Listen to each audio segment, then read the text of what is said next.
started.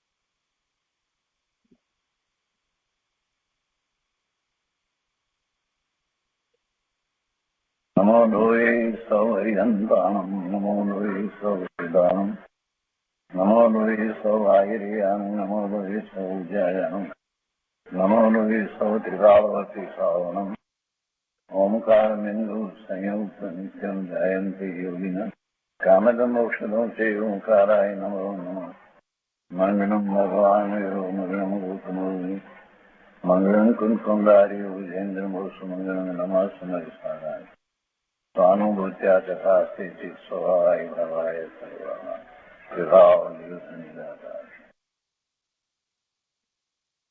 અધ્યાત્મ પ્રેમી પંડિત શ્રી દૌલતરામજી કૃત છઠાળા અને પૂજ્ય ગુરુદેવ કાનજી સ્વામીના છઠાળા ઉપરના પ્રવચનો સહિત આપણે છઠાળાનો સ્વાધ્યાય કરી રહ્યા છીએ.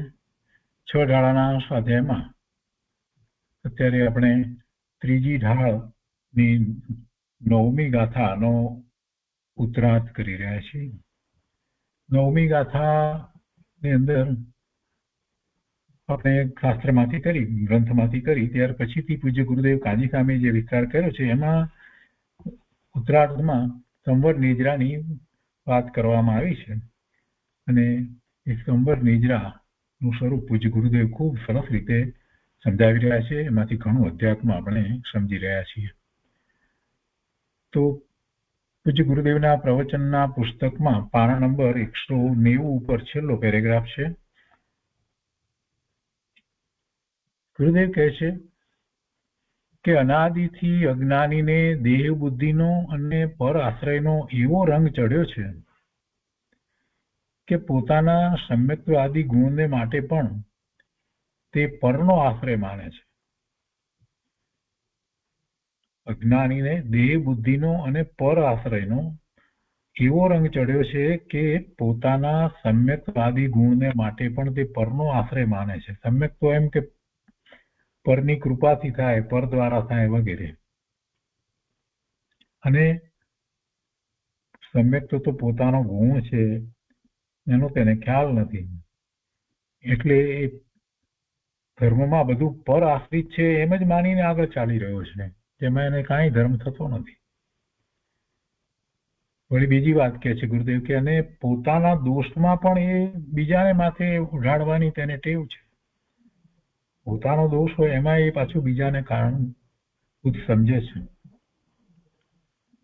ગુરુદેવ કરુણા કરીને સમજાવે છે એ ભાઈ પર વસ્તુ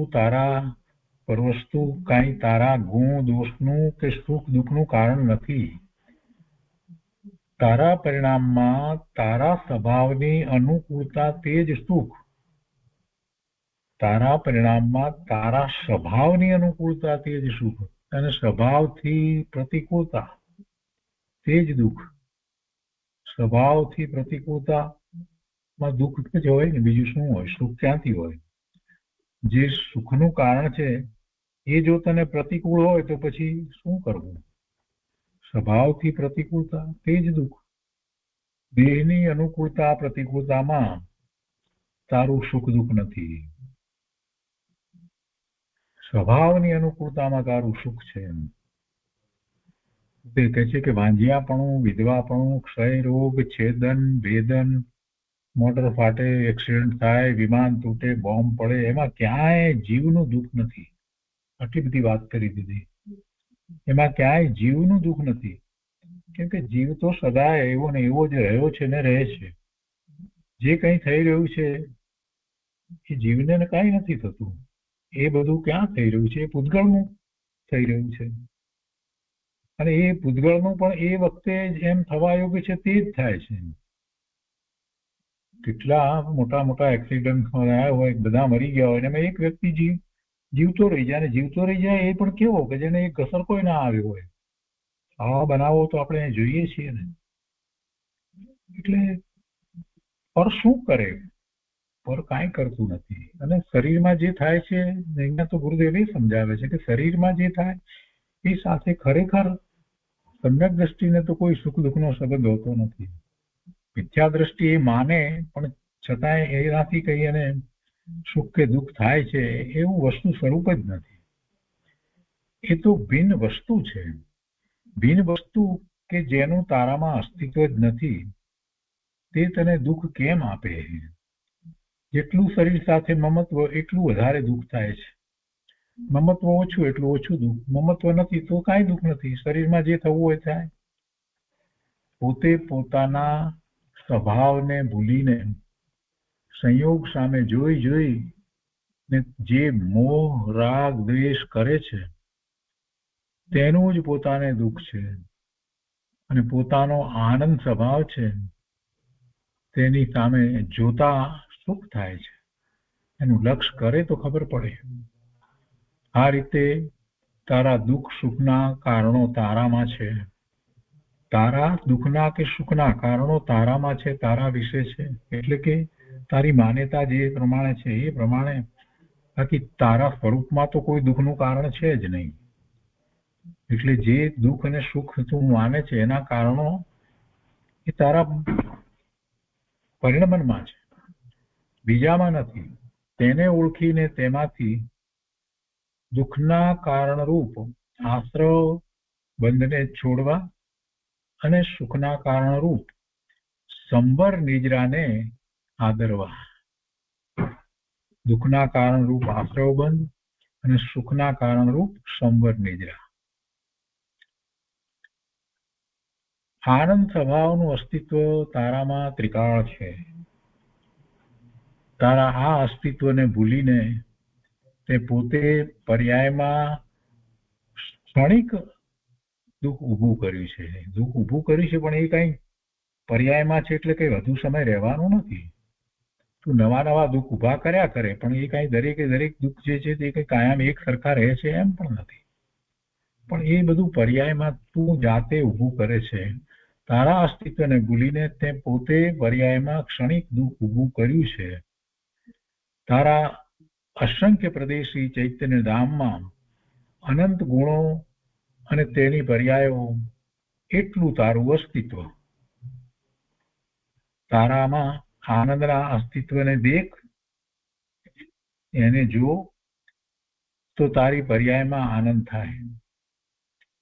અંતર્મુખ થઈ અને પોતાના આનંદના અસ્તિત્વને કારણ બનાવતા આનંદના અનુભવરૂપ કાર્ય થાય છે. આત્માનો જ્ઞાન સ્વભાવ તે આનંદનું જ કારણ છે, તે દુઃખનું કારણ નથી. રાગ આદિ આશ્રવ ભાવો દુઃખરૂપ જ છે, પણ એ આત્માનું સ્વરૂપ નથી. એ ક્ષણિક ભાવો છે. એ જીવનો ઊંધો પુરુષાર્થ છે એટલે એવા રાગ આદિ ભાવો થાય છે. અને એ આશ્રવો દુઃખનું જ કારણ છે, તે કદી સુખના કારણ થતા નથી. આ રીતે જ્ઞાનને અને રાગને તદ્દન ભિન્નપણું છે. ગુરુદેવ રાગથી જુદું જ્ઞાન સ્વભાવ એનું ભેદ જ્ઞાન કરવાની રીત બતાવે છે કે રાગ અને જ્ઞાન જુદા, તદ્દન ભિન્ન છે. સમયસારની ગાથા 74 ની અહીંયા વાત લીધી છે, ગાથા લીધી છે. ગુરુદેવ કહે છે કે શ્રી કુમકુમ સ્વામી કહે છે કે આ સર્વ જીવ નિબદ્ધ અધ્રુવ શરણહીન અનિત્ય છે. એ દુઃખ ફળ જાણીને એનાથી જીવ પાછો વળે. આ તો કરવાનું છે. વસ્તુ જે કઈ અધ્રુવ શરણહીન અનિત્ય છે, પર્યાયમાં છે, ક્ષણિક છે, એને દુઃખરૂપ જાણીને દુઃખ ફળ જાણીને એનાથી જીવ પાછો વળે. વિભાવ ભાવોથી જીવ પાછો વળે અને એ કરી શકે એવો જીવ સક્ષમ છે. જીવ અજીવના ભેદ જ્ઞાન વડે એટલે કે સાત તત્વના યથાર્થ જ્ઞાન વડે જીવ આશ્રવોથી પાછો વળે છે અને જ્ઞાન સ્વભાવમાં એકાગ્રતા રૂપ સંબર દશાને ધારણ કરે છે. અને એ એમ જ્યારે કરે છે તો એને સુખની પ્રાપ્તિ થાય છે. તેથી વિતરાગ ભેદ જ્ઞાન વારંવાર ઘૂંટવા જેવું છે. અહીંયા બહુ સરસ વાતો મૂકી છે. પહેલી વાત અહીંયા મૂકી છે કે આત્માને સુખરૂપ કે દુઃખરૂપ કોણ થાય? પ્રશ્ન કર્યો. આત્માને સુખરૂપ કે દુઃખરૂપ કોણ થાય? કે આત્મામાં જે હોય તે થાય. આત્માની બહાર હોય એ કઈ આત્માને સુખરૂપ થાય નહીં ને દુઃખરૂપ પણ ન થાય. એ માને એ વાત જુદી છે. એ તો એની મિથ્યા માન્યતા છે કે બહારમાં સુખ ને બહારમાં દુઃખ. પણ ખરેખર આત્માને સુખરૂપ કે દુઃખરૂપ કોણ થાય? તો કે જ્યાં આત્મા પહોંચે. આત્મા બહારમાં તો ક્યાંય કોઈમાં પહોંચતો નથી. એટલે એનો અર્થ કે આત્મામાં જે હોય એ, તો આત્મામાં દુઃખનું તો કોઈ કારણ છે જ નહીં. દુઃખનું કારણ આત્મામાં તો છે જ નહીં. સુખનું જ કારણ છે. આત્મામાં જે હોય જ નહીં તે સુખ દુઃખનું કારણ ન થાય. આત્મામાં જે હોય જ નહીં, આ જે બાહ્યમાં જે કંઈ છે એ બધું આત્માને વિશે નથી. એ વિકલ્પો વિભાવ ભાવ આ બધું કંઈ આત્મામાં નથી. એટલે એ કાંઈ એને સુખ કે દુઃખના કારણ થતા નથી. જેમ કે સસલાનું શિંગડું છે જ નહીં તો તે કોઈને લાગતું નથી. કોઈને સસલાનું શિંગડું વાગ્યું, ઈજા થઈ, બનતું જ નથી. જ્યાં સસલાને શિંગડું જ નથી તો તેમ આત્મામાં કર્મ છે જ નહીં તો તે આત્મામાં કાંઈ કરતા નથી. આત્માનું કાંઈ હિત કે અહિત બેમાંથી કાંઈ કરતા નથી. કર્મ આત્મામાં છે જ નહીં. આત્મામાં આનંદ સ્વભાવનું અસ્તિત્વ છે. તેના અવલંબને સુખની ઉત્પત્તિ છે. સ્વભાવને ભૂલીને આત્મા રાગ આદિ રૂપ પરિણમે. તેમાં આકુળતા રૂપ દુઃખ છે, સુખ નથી.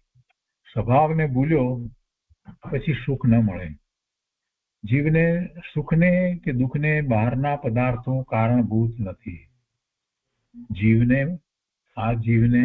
બધા જીવને સુખ કે દુઃખનું કારણ બહારમાં હોય નહીં. કોઈ બહારનો પદાર્થ એ સુખ દુઃખનું કારણ થતો નથી. એક જ બાહ્ય પદાર્થમાં એક માણસ સુખની કલ્પના કરે છે અને બીજો એમાં દુઃખની કલ્પના કરે છે. માટે એ પદાર્થ જે છે એ સુખ કે દુઃખ બેમાંથી એકનું પણ કારણ નથી. પદાર્થ રૂપે છે. સુખ દુઃખની કલ્પનાનું પણ કારણ પરદ્રવ્ય ન ઠર્યું. એની કલ્પનાનું કારણ પણ એ પરદ્રવ્ય નથી. જો એ એવી કલ્પનાનું કારણ હોત પદાર્થ, તો પછી બધા જીવોને એક સરખી કલ્પના થવી જોઈએ, પણ એમ પણ થતું નથી. આ વસ્તુ પદાર્થો જે છે એ એક સરખા શુભ ભાવનું કારણ નથી, અશુભ ભાવનું કારણ નથી, સુખનું કારણ નથી, દુઃખનું કારણ નથી. એક સરખી વિપરીતતાનું કારણ નથી. કોઈ રીતે એ કાંઈ છે જ નહીં. જીવો પોતે પોતાની બધી કલ્પના એમાં સુખની કે દુઃખની કે એવી જે કાંઈ બુદ્ધિ કરે છે એ રીતે એને લાગે છે, પણ ખરેખર એમ વસ્તુ સ્વરૂપ નથી. કોઈ મિથ્યા દ્રષ્ટિના માનવાથી કોઈ બહારમાં સમ્યક દર્શનનું કારણ થઈ જાય એમ બનતું નથી. એ ભલે માને, જ્યાં સુધી એ માન્યતા કરીને રહ્યો છે ત્યાં સુધી એને સમ્યક દર્શન થવાનું નથી. કોઈ સ્વભાવમાં સમ્યક દર્શન થાય એવી માન્યતા કરીને બેઠો હોય, બાહ્ય ચારિત્ર દ્વારા સમ્યક દર્શન થાય એવી માન્યતા કરીને બેઠો હોય, એવા ઉપદેશકો પણ ઉપદેશ આપતા હોય તો ભલે આપે. એથી કાંઈ વસ્તુ સ્વરૂપ બદલાઈ જવાનું છે એમ નથી. સમ્યક દર્શન તો આત્માના લક્ષ્ય જ થાય, સ્વરૂપમાં અનુભૂતિ થતા જ થાય. એ કાંઈ બદલાઈ જવાનું નથી. કઈ બહુમતી એ કઈ બધી વાત છે એવી વાત નથી. બહુમતી તો આત્માને ઓળખતા જ નથી. મોટા ભાગના જીવોને તો ખબર નથી. તો શું થઈ ગયું? એટલે જે સત્ય છે તે સત્ય જ રહે છે. અહીંયા કહે છે કે એક જ બાહ્ય પદાર્થમાં એક માણસ સુખની કલ્પના કરે છે, બીજો દુઃખની કલ્પના કરે છે. માટે સુખ દુઃખની કલ્પનાનું પણ કારણ પરદ્રવ્ય ન ઠર્યું. આ તો મૂળભૂત વાત છે. અને આ દ્રષ્ટિ જ્યારે ઉઘડી જાય ત્યારે પછી જીવ ધર્મના માર્ગ તરફ વળે છે. ત્યાં સુધી કોઈ ધર્મ નથી. ઉદય કહે છે કે આમ જાણે તે જીવ પરદ્રવ્યમાં સુખ દુઃખની બુદ્ધિ તથા રાગ દ્વેષ બંને છોડી દે છે. સુખ દુઃખની બુદ્ધિને પણ છોડે અને રાગ દ્વેષને પણ છોડે, અને એમ એને છોડી અને પોતાના ભાવમાં જે રીતે સુખ થાય ને દુઃખ મટે તેવો ઉપાય કરે. એટલે કે સંવર નિજરાનો ઉપાય કરે અને આશ્રવ બંધને છોડે. ગુરુદેવ આગળ કહે છે કે નવ તત્વને ઓળખવામાં આ બધું આવી જાય છે. જેને નવ તત્વને આમ માત્ર જાણે કે અભ્યાસ કરતા હોઈએ, એમ કે કવિતા ગોખી નાખીએ એવી રીતે કઈ નવ તત્વને યાદ રાખી લેવાના એવી વાત નથી. પ્રભુ ઓળખવા એટલે પોતાની પર ઉતારીને ઓળખવાના છે. નવ તત્વને ઓળખવામાં આ બધું આવી જાય છે. કેટલાક લોકો નવ તત્વના નામ ગોખે છે, જોકે ઘણા એને તો નામ પણ નથી આવડતા, પણ કેટલાક લોકો ગોખે છે. પણ તેના સ્વરૂપની ઓળખાણ કરવી જોઈએ. પાપનો કે પુણ્યનો આશ્રય જેનાથી થાય તે પોતે દુઃખ છે અને દુઃખનું જ કારણ છે. અજ્ઞાની પુણ્ય આશ્રયને ધર્મનું કારણ માને છે. અહીં તો કહે છે કે તે દુઃખનું જ કારણ છે.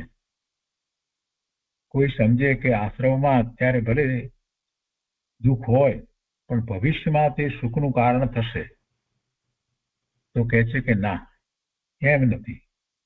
કોઈ એમ કહે કે ભલે અત્યારે આશ્રમમાં અત્યારે ભલે દુઃખ હોય પણ ભવિષ્યમાં તે સુખનું કારણ થશે, તો કહે છે કે ના, એમ નથી. આશ્રવો તે અત્યારે પણ દુઃખ છે અને ભવિષ્યમાં પણ તેની સાથેનો સંબંધ દુઃખનું જ કારણ છે. આશ્રવ એટલે મિથ્યાત્વ અને પુણ્ય પાપના બધા ભાવો, શુભાશુભ ભાવો, આ બધું આશ્રવ. તો એ જયારે એવો ભાવ થાય છે ત્યારે પણ આકુળતા થાય છે, એટલે દુઃખ છે. અને પછી એના ફળ સ્વરૂપે પણ દુઃખની જ પ્રાપ્તિ થાય. સંયોગો એવા જ પ્રાપ્ત થાય છે. અત્યારે પણ દુઃખ છે અને ભવિષ્યમાં પણ તેની સાથેનો સંબંધ દુઃખનું જ કારણ છે. તે પોતે દુઃખ સ્વરૂપ જ છે. તે સુખનું કારણ ક્યાંથી થાય? સુખનું કારણ તો સુખથી ભરેલો એવો પોતાનો સ્વભાવ જ છે. તેના સેવનથી વર્તમાનમાં સુખ છે અને તેનું ફળ પણ સુખ જ છે. તે કદી દુઃખનું કારણ થતો નથી, થાય જ નહીં. આત્મામાં કોઈ એવો ગુણ નથી કે જેથી એને એ દુઃખનું કારણ બને. આવું તત્વજ્ઞાન કરવું તે જ સુખી થવાનો ઉપાય છે. સાચા સુખનો ઉપાય, શાશ્વત સુખનો ઉપાય આ તત્વજ્ઞાન નવ તત્વની શ્રદ્ધા જેમ છે તેમ કરી અને એમાં પોતાનું જીવ તત્વ જેવું છે તેવું એની અનુભૂતિ કરવી, એ જ સુખી થવાનો ઉપાય છે. તે કહે છે, ભાઈ તું પર પદાર્થોનો તો તારાથી ભિન્ન જાણીને તેની મમતા છોડ. પર પદાર્થોનો તો ત્યાગ કર, એટલે એની મમતાનો ત્યાગ કરવાનો. પર પદાર્થો એના કારણે છે તો છે. તું પર પદાર્થને તો તારાથી ભિન્ન જાણી અને તે પર પદાર્થોની મમતા છોડ. પર તરફના તારા ભાવોને પણ દુઃખરૂપ જાણીને તેનું પણ સેવન છોડ. એ રીતે પરથી ભિન્ન અને પર ભાવોથી પણ ભિન્ન. પરથી ભિન્ન તો ખરો, પણ પરના લક્ષ્ય થતા ભાવો એ બધા પરભાવ છે. એટલે પરથી ભિન્ન અને પરના લક્ષ્ય થતા ભાવોથી પણ ભિન્ન એવા તારા નિજ રૂપને નિહાળ. એનું દર્શન કર. એને નિહાળતા જ તને પરમ સુખ થશે. આમાં સાતે તત્વનો સાર આવી ગયો. આગળ કહે છે, પરદ્રવ્ય જીવને દુઃખ નથી આપતું. કોઈ દ્રવ્ય બીજું દ્રવ્ય જીવને દુઃખ નથી આપતું. પરદ્રવ્ય જીવને દુઃખ આપી શકે નહીં, કેમ કે પરદ્રવ્ય આત્મામાં પહોંચતું નથી. એટલે પરદ્રવ્ય જીવને દુઃખ નથી આપતું. જો પરદ્રવ્ય જીવને દુઃખ કરતું હોય તો તે દુઃખથી છૂટવાનું પણ જીવને આધીન ન રહેવું, કે પેલું પરદ્રવ્ય દુઃખ આપ્યા જ કરશે. પરદ્રવ્ય છોડે ત્યારે જીવ દુઃખથી છૂટે, પણ એમ નથી. પરદ્રવ્ય છૂટી જાય તોય જીવ દુઃખથી છૂટતો નથી, કેમ કે પરમાં હજી એને એકત્વ, મમત્વ, હિત બુદ્ધિ અને અહિત બુદ્ધિ એ બધું જ પરને વિશે એને જે માન્યતા પડેલી છે ને, ત્યાં સુધી એ પરદ્રવ્યની હાજરી નહીં હોય તોય એ દુઃખી થશે. ગુરુદેવ કહે છે કે પરદ્રવ્ય છોડે ત્યારે જીવ દુઃખથી છૂટે, પણ એમ નથી. દુઃખનું કારણ મિથ્યાત્વ આદિ ભાવ. દુઃખનું કારણ તો મિથ્યાત્વ આદિ ભાવ એ જીવને છે, જ્યારે છે ત્યારે છે, એટલે એ વખતે દુઃખી છે. અને એ પણ કઈ એનો શાશ્વત સ્વભાવ નથી. દુઃખનું કારણ મિથ્યાત્વ આદિ ભાવ જીવમાં છે, જીવની પર્યાયમાં છે, થાય છે એવા, અને જીવ તેને છોડતા દુઃખ છૂટી જાય છે. એ ભાવ છૂટે એટલે દુઃખ છૂટી જાય, મિથ્યાત્વ જાય એટલે દુઃખ જાય. એટલે દુઃખથી છૂટવું તે પોતાના હાથની વાત છે, એટલે પોતાના પુરુષાર્થની વાત છે. પોતાનું સુખ પોતામાં છે, તેને સ્વાધીનપણે પોતે વેદી શકે છે. એ સક્ષમ છે. પોતાના સુખને મેળવવામાં, પ્રાપ્ત કરવામાં એને કોઈ રોકી શકે નહીં. એ સ્વાધીનપણે પોતે એને વેદી શકે છે. જેમ જીવને દુઃખનું કારણ પર વસ્તુ નથી, તેમ સુખનું કારણ પણ પર વસ્તુ નથી.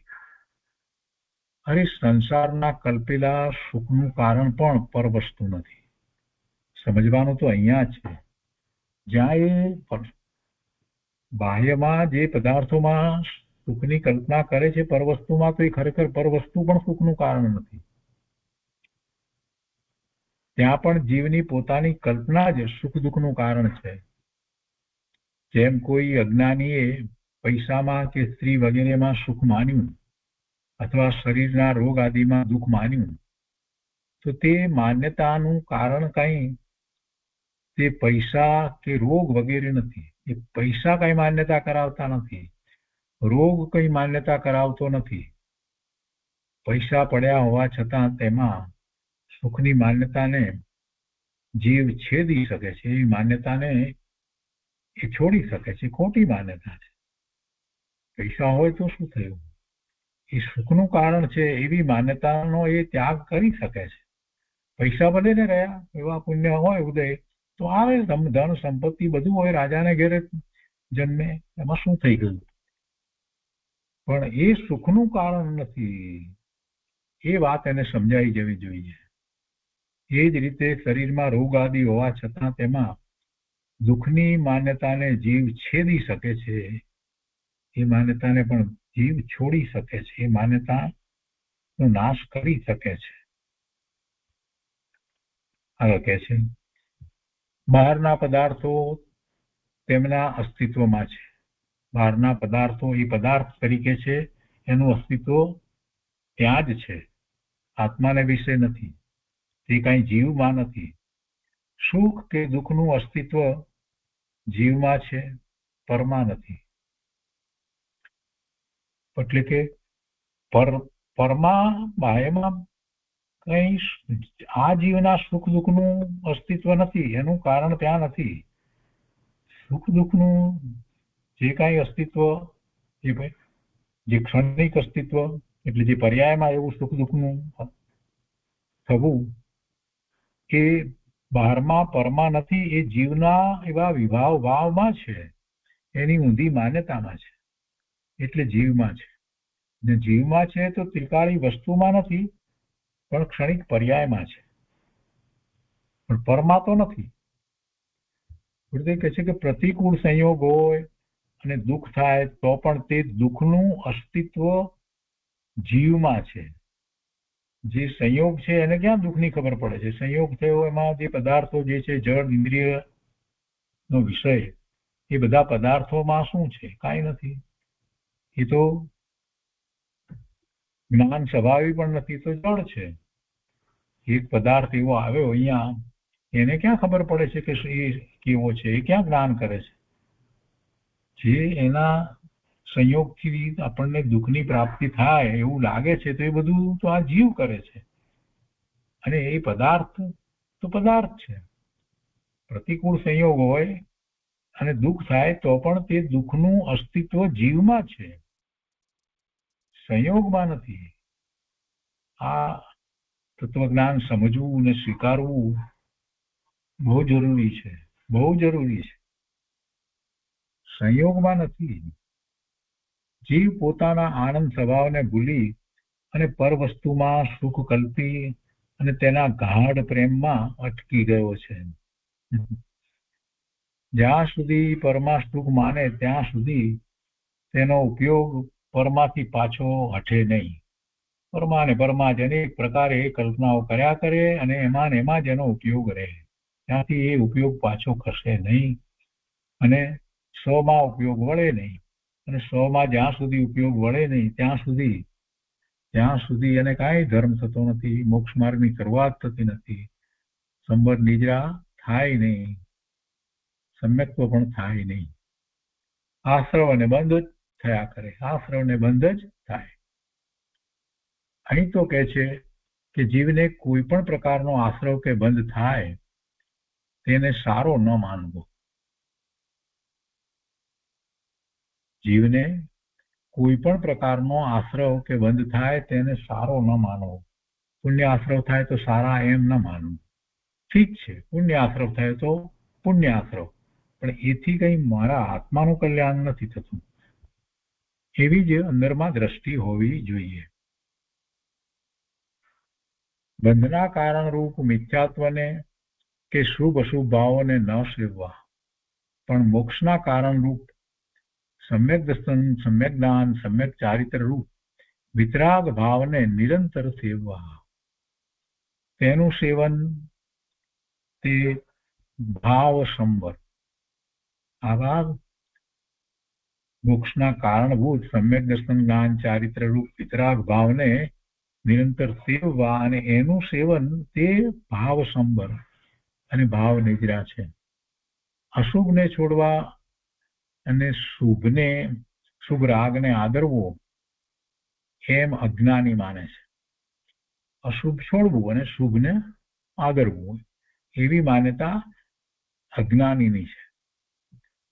જ્ઞાની તો અશુભ કે શુભ બંનેથી જુદી જાતના એવા શુદ્ધ ચૈતન્ય ભાવને જ આદરે છે, એનો જ એને આદર છે, એનું જ બહુમાન છે, એ જ ઉપાધિ છે, એમ જ એ તો માને છે. એની શ્રદ્ધા તો બરાબર છે. શુભ અશુભ બંનેને જ્ઞાનથી ભિન્ન જાણી અને એ તો છોડે છે. ગુરુદેવ કહે છે કે જુઓ તો ખરા, 7 તત્વના નિર્ણયમાં કેટલું સમાઈ જાય છે. કેટલી બધી વાત ગુરુદેવે વિસ્તારથી સમજાવી. 7 તત્વની વાતમાંથી ઘણી બધી વાત વિચારવા જેવી, જુદા દ્રષ્ટિકોણથી ગુરુદેવે સમજાવી કે આપણને એવી રીતે ક્યારેય વિચાર પણ ના આવ્યો એવી રીતે બધી વાતને સમજાવી. ગુરુદેવ કહે છે કે જુઓ તો ખરા, 7 તત્વના નિર્ણયમાં કેટલું સમાઈ જાય છે.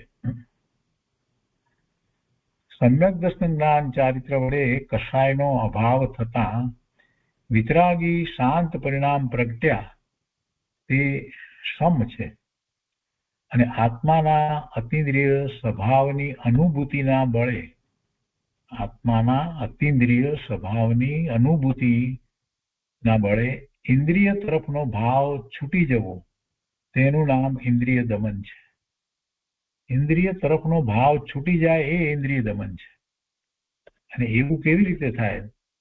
તો કે છે કે આત્માના સ્વભાવની અનુભૂતિથી. એવો જ આત્માનો સ્વભાવ કેવી રીતે અનુભવમાં આવે? તો કે અતિન્દ્રિયપણે. આત્માના અતિન્દ્રિય સ્વભાવની અનુભૂતિના બળે ઇન્દ્રિય તરફનો ભાવ છૂટી જવો તેનું નામ ઇન્દ્રિય દમન છે.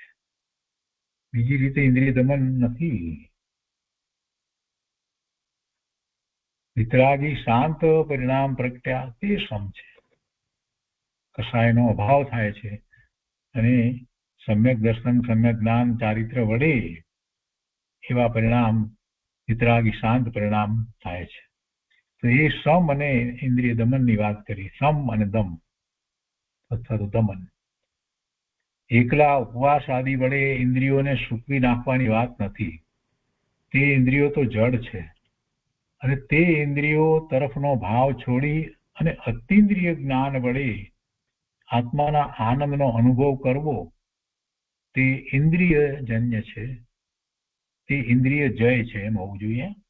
અતિન્દ્રિય જ્ઞાન વડે આત્માના આનંદનો અનુભવ કરવો તે ઇન્દ્રિય જય છે. આવા સમ અને ઇન્દ્રિય દમન વેદ જ્ઞાન સહિતના શુદ્ધ ભાવ વડે થાય છે અને તેનાથી જ સંવર નિદ્રા થાય છે. ઇન્દ્રિયોને જે પોતાની માને, ઇન્દ્રિયોને જે જ્ઞાનનું સાધન માને તે તેનું અવલંબન કેમ છોડે? એટલે નહીં છોડે. ઇન્દ્રિયોને જે પોતાની માને એને પણ ઇન્દ્રિયોના વિષયોમાં જ રસ પડશે અને જે એમ માને કે ઇન્દ્રિયોથી જ્ઞાન થાય છે એને આત્માનું લક્ષ્ય નહીં થાય. એ ત્યાંથી પાછો પડવાનો જ નથી. એને જ્ઞાનનું સાધન માને તે તેનું અવલંબન કેમ છોડે? એટલે અવલંબન નહીં છોડે અને એટલે જ એ બહારમાં ને બહારમાં જ રહેશે. તે તો ઇન્દ્રિયોમાં જ પોતાના જ્ઞાનને જોડ્યા કરે એટલે તેને તો ઇન્દ્રિય દમન ક્યાંથી થાય? ઇન્દ્રિય દમનની વ્યાખ્યા તો શું કરી કે સ્વભાવની અનુભૂતિના બળે ઇન્દ્રિય તરફનો ભાવ છૂટી જવો એ ઇન્દ્રિય દમન છે. સમ દમ તપ કે સંવર નિજરા તે સ્વદ્રવ્યના જ અવલંબને થાય છે. સમ દમ એટલે દમન, તપ કે સંવર નિજરા તે સ્વદ્રવ્યના જ અવલંબને થાય છે, પરના અવલંબને થતા નથી.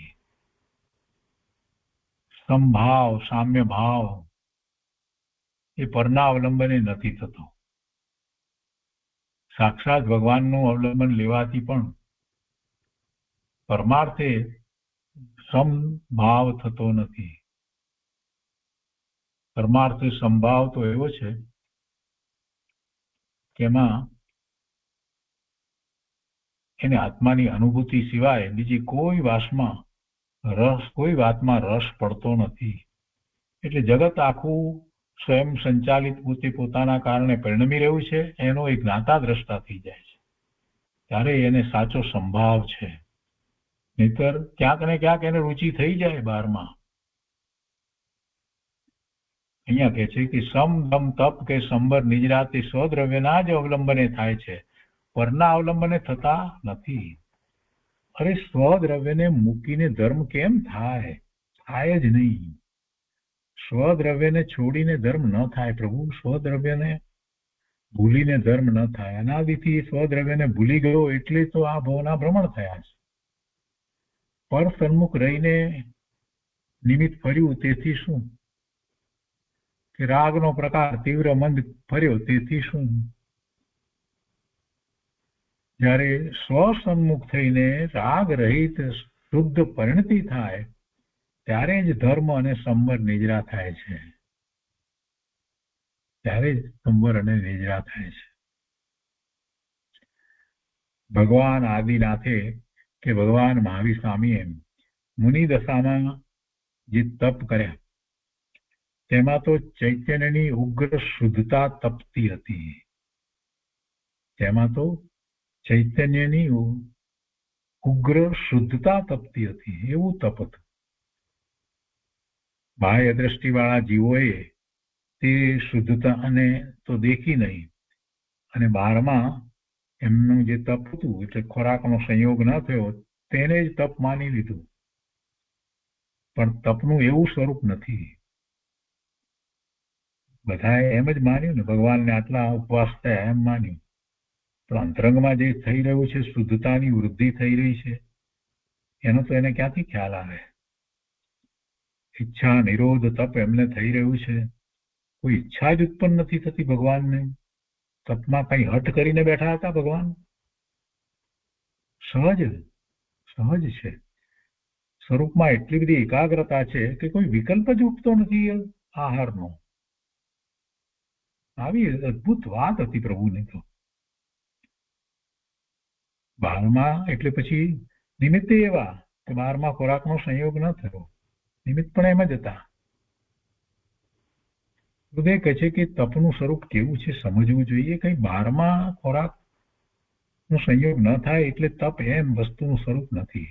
તપ તે તો ચૈતન્યની દશા છે. તપ તો ચૈતન્યને વિશે થાય છે, શરીરને વિશે તપ થોડું છે. એક તરફ એમ કે તપ હું કરું અને બીજી તરફ એમ કે હું શરીરથી જુદો.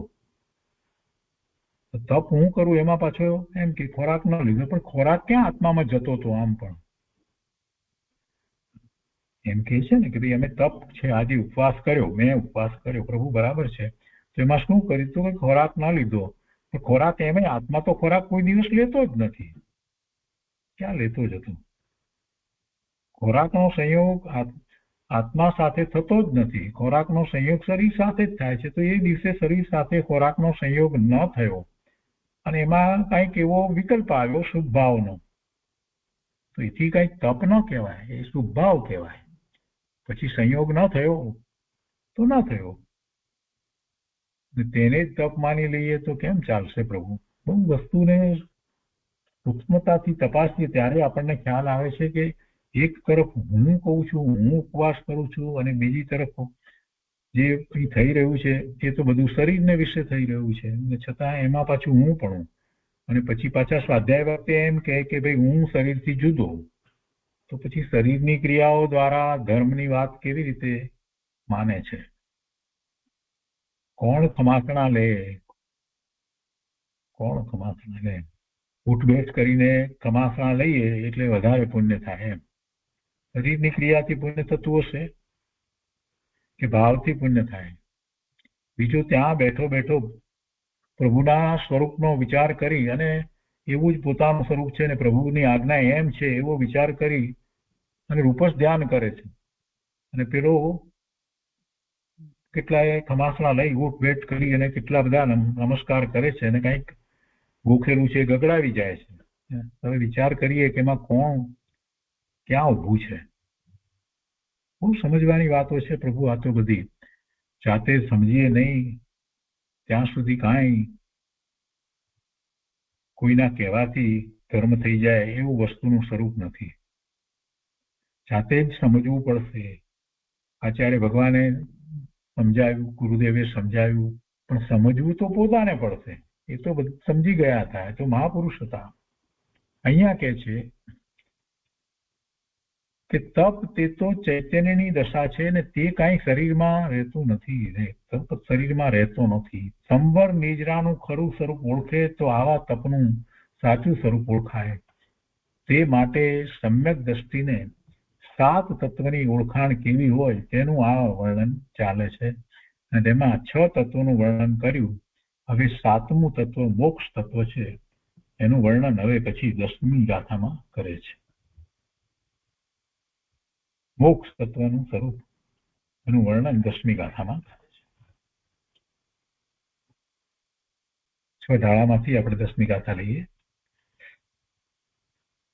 सकल कर्म ते रहित अवस्था सो शिव धीर सुखकारी ही विद जो श्रद्धा तत्वन की सो समकित व्यवहारी देव जिनेन्द्र गुरु परिग्रह बिन धर्म दया जुत सारो एहु मानस समकित को कारण अष्ट अंग जूत धारो. અન્વયાત્મા કહે છે કે સકલ કર્મ તૈ રહિત, બધા કર્મોથી રહિત, સ્થિર સુખકારી અવસ્થા શિવ, બધા કર્મોથી રહિત સ્થિર અટલ અનંત સુખદાયક હાલત પર્યાય તે મોક્ષ માર્ગ મોક્ષ કહેવાય છે. ઇહી વિધ, આ પ્રકારે જો તત્વન કી શ્રદ્ધા વ્યવહારી સમકીત. આ પ્રકારે જે 7 તત્વોના ભેદ સહિત શ્રદ્ધા કરવી તે વ્યવહાર સમ્યક દર્શન છે. जिनेन्द्र देव परिग्रह बिन गुरु चारो दया जूत धर्म येहू शंकितो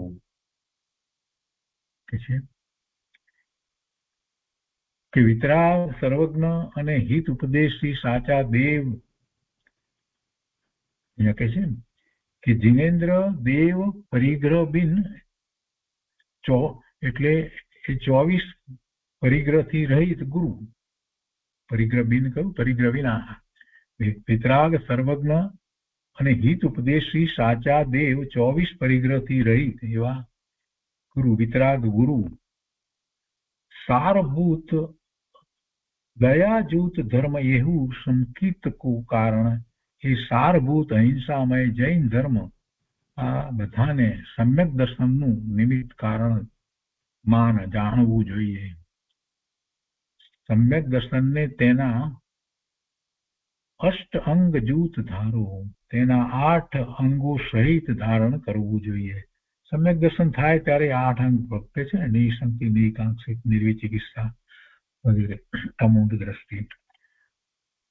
ભાવાર્થમાં કહે છે કે મોક્ષનું સ્વરૂપ ઓળખી તેને પોતાનું પરમ હિત માનવું, 8 કર્મોનો સર્વથા નાશ થવા પૂર્વક, 8 કર્મોનો સર્વથા નાશ થવા પૂર્વક આત્માની સંપૂર્ણ શુદ્ધ અવસ્થા, શુદ્ધ પર્યાય પ્રગટ થાય છે તેને મોક્ષ કહે છે.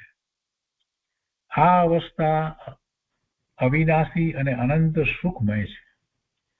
આ અવસ્થા સુખમય છે, પણ કેવા સુખમય છે? અનંત સુખમય છે. અને એ કેવું છે? તો અવિનાશી, જે સુખનો નાશ થતો નથી એવું અનંત સુખ. આ પ્રકારે સામાન્ય અને વિશેષ રૂપથી 7 તત્વોની અચળ શ્રદ્ધા કરવી તેને વ્યવહાર સમ્યક દર્શન કહે છે. જીનેન્દ્રદેવ વિતરાગી દિગંબર જૈન અહીંયા કૌંસમાં મૂક્યું છે.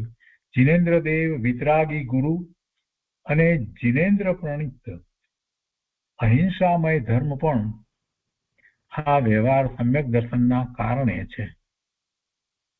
એટલે કે એ 3નું યથાર્થ શ્રદ્ધાન પણ વ્યવહાર સમ્યક દર્શન કહેવાય છે. આપણે કહીએ છીએ ને સાચા દેવ ગુરુ શાસ્ત્રની શ્રદ્ધા, એ પણ વ્યવહાર સમ્યક દર્શન છે. જીનેન્દ્રદેવ વિતરાગી ગુરુ અને જીનેન્દ્રદેવ પ્રણીત અહિંસામય ધર્મ પણ વ્યવહાર સમ્યક દર્શનના કારણ છે. એટલે કે એ 3નું યથાર્થ શ્રદ્ધાન પણ વ્યવહાર સમ્યક દર્શન કહેવાય છે. એનો અર્થ એ થયો કે જીનેન્દ્ર સિવાય અન્ય પ્રણીત ધર્મ જે એમાં પણ એ લોકો પણ જો અહિંસા વગેરેની વાત કરતા હોય તો એની વાત નથી. જીનેન્દ્ર પ્રણીત અહિંસામય ધર્મ એમ લીધું છે. અહિંસામય ધર્મ એટલું નથી લીધું કે બીજા અન્ય મતમાં પણ એવી અહિંસાની વાત તો આવે છે. જો એક એક શબ્દ કેટલો મહત્વનો છે. અહિંસા પરમો ધર્મ, પણ અહિંસા પરમો ધર્મ એ જીનેન્દ્ર કથિત, જેવો જીનવાણીમાં અહિંસા પરમો ધર્મ કહેવાયો છે એવો. બાકી તો બધા કહે છે, હાલો ને માલો ને વાલો બધા એ છે કે અહિંસા પાળવી. ઘણા લોકો ઘણી રીતે વાત કરે, પણ અહિંસાનું સ્વરૂપ એમને તો ખબર નથી. જીવને ન મારવો એટલે અહિંસા, એટલી જ વાત એમને ખબર છે, તે વિશેષ ખબર નથી. જૈન દર્શનમાં જે અહિંસા પરમો ધર્મ જે કહેવામાં આવ્યું છે એ તો કેવી અદભુત વાત છે. એમાં તો બહુ ઊંચેથી શરૂઆત જ કરી છે કે જ્યારે પોતાના સ્વભાવ ભાવની પણ હિંસા ન થવા દેવી, એટલે એ શુભ કે અશુભ ભાવે પણ ન પ્રવર્તવું, ત્યારે જ સ્વભાવ ભાવની હિંસા ન થાય ને. તો પછી પરની હિંસા કરવાનો તો વિકલ્પ ક્યાં રહ્યો? અહિંસા પરમો ધર્મ જે જૈન દર્શનમાં કહેવામાં આવ્યું છે એ સ્વદયાની વાત છે. એટલે પોતાના ભાવ, જે શુદ્ધ ભાવ જે છે એ શુદ્ધ ભાવ નો પણ ઘાત ન થાય. જો શુદ્ધ ભાવનો ઘાત ન થાય તો પછી બહારમાં કોઈ બીજો વિકલ્પ ઉઠે એવો તો કોઈ પ્રશ્ન જ નથી. હિંસા વગેરેનો તો ભાવ જ નથી. કરવાની તો ક્યાં વાત છે, ભાવ જ નથી, ઉત્પન્ન નથી થતો. આ અહિંસા પરમો ધર્મ છે. સ્વદયા, સ્વદયાનો અર્થ જ આ છે. સ્વ એટલે સ્વભાવ ભાવની દયા. સ્વભાવ ભાવની દયા પાળવી હોય તો સ્વભાવ ભાવે રહેવું પડે. કોઈની આપણે રક્ષા કરવી હોય તો એની સાથે ને સાથે રહેવું પડે ને, કે તેને કોઈ હણી ન નાખે. તો એવી રીતે સ્વભાવ ભાવની દયા પાળવી હોય તો સ્વભાવની સાથે જ રહેવું પડે. વિભાવ ભાવે થવા નહીં. જો વિભાવ ભાવે થવા જાય તો સ્વભાવ ભાવનો ઘાત થઈ જાય. ટૂંકું છે એ અહિંસા પરમો ધર્મ જીનેન્દ્ર કથિત છે. કોણ સમજે? ગુરુદેવ એટલા માટે તો કેટલી બધી વાત આપણને સમજાવે છે કે ભાઈ તું ઓગે ઓગે આમ તું ધર્મમાં માનીને ચાલે જાય છે એમ નહીં. થોડુંક પાછો વળ, થોડોક બ્રેક માર અને જરાક વિચાર કર કે તું જે ભણ્યો, જે કંઈ સમજ્યો, એ શું સમજ્યો છો, શું ભણ્યો છો અને સાચું શું છે, કેવું સમજવાનું છે. આમ નામ ઓગે ઓગે ચાલ્યો જ કરે. આ બસ આ પરીક્ષણ આવ્યા એટલે આ રીતે તપ કર્યા, 12માં કંઈક તપ કર્યા, પૂજા કરી, આ કર્યું, તે કર્યું, દિગંબરમાં વિધાનો કર્યા, બધા આ બધું એટલે કઈ ધર્મ થઈ જાય એમ નથી. પ્રભુ સમજવાની વસ્તુ છે. અને એકલો સમજ્યો અને બોલી જાય એનો પણ કઈ અર્થ નથી. જે કઈ સમજાયું છે એ પોતાની પર ઉતારે ત્યારે ખબર પડે કે પોતે ક્યાં ઉભો છે. એ સિવાય બધું વ્યર્થ છે. ગમે તેટલા સ્વાધ્યાય, ગમે તેટલા શાસ્ત્ર અભ્યાસ કરીએ પણ પોતાની ઉપર ઉતારીએ ત્યારે જ ખબર પડે છે કે પોતે ક્યાં ઉભો છે, શું કરવાનું હતું અને કેટલે પહોંચ્યો છે. અહીંયા કે છે કે સાચા દેવ ગુરુ શાસ્ત્ર જે છે એ વ્યવહાર સમ્યક દર્શનના કારણ છે. એટલે કે એ ત્રણનું યથાર્થ સિદ્ધાંત પણ વ્યવહાર સમ્યક દર્શન કહેવાય છે. તેને નીચે જણાવેલા 8 અંગો સહિત ધારણ કરવું જોઈએ. વ્યવહાર સંકિતનું સ્વરૂપ આગળ ગાથા 2 અને 3ના ભાવાર્થમાં સમજાવ્યું છે. નિશ્ચય સંકિત વિના એકલા વ્યવહારને વ્યવહાર સંકિત કહેવાતું નથી. તો આ 10મી ગાથાનો ભાવાર્થ અહીંયા થયો. અને 10મી ગાથા ઉપર પૂજ્ય ગુરુદેવ કાનજી સ્વામીએ જે વિસ્તાર કર્યો છે તે આપણે આવતા સ્વાધ્યાયમાં લઈશું. આજનો સ્વાધ્યાય અહીંયા સુધી રાખીએ છીએ.